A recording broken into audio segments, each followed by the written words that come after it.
Hi, welcome to Reflective Practitioner video number 2. This is about learning in a student-centered learning environment. If I were to think back on my own experiences in that environment in a K through 12 and university, I definitely know in K through 12 I was in a very student-centered learning environment. Going to school, I always felt like I was part of a family, part of something bigger than just myself and my immediate family. Um, Also, I think it had a lot to do with the fact that my dad taught at my high school, so I was already kind of ingrained in a different way in education in that sense.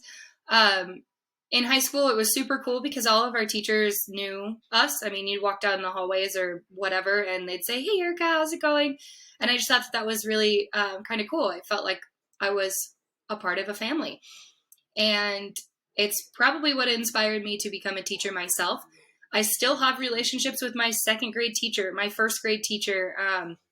I talk to my high school teachers a lot and ask them their views on this, that, or the other, and just kind of gauge where we're at in different aspects. So that's been a cool transition, being their student, and then I was their coworker, and now some of them I'm their boss, being their administrator now. So that's a little interesting. There are 2 teachers on my campus right now that I was in their class when I was in high school, and they are young teachers as well. So that's been a fun transition, and it brings up interesting conversations for sure. Um, it was kind of a shock actually when I first started teaching, because I learned that I wasn't on a campus that was as family oriented as the campus that I grew up going to or attending, that I graduated from.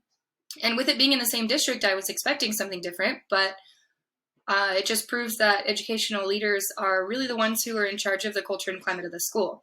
So at my current school, we have a very heavy union presence, and that creates a lot of toxicity in class. I've talked about it in multiple different reflective practitioner videos across classes.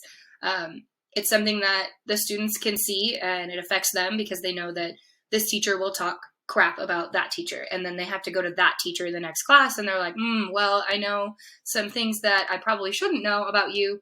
And it just overall and all around is just not a great place for students to be. So in my position of vice principal of student activities, I really am trying to build the culture up better, try to encourage all of our teachers and staff to get out every single week, come to the football games, come to the soccer games, basketball, whatever the case is, go to the concert for choir, and just kind of see students for more than just sitting in your class and taking notes on something that you think is important and something that the state says is important that they need to be tested on it later. But don't get me wrong, there are definitely a handful of incredible staff members on campus that make amazing connections with kids, and they're still really close with students who graduated years ago, myself being one of them.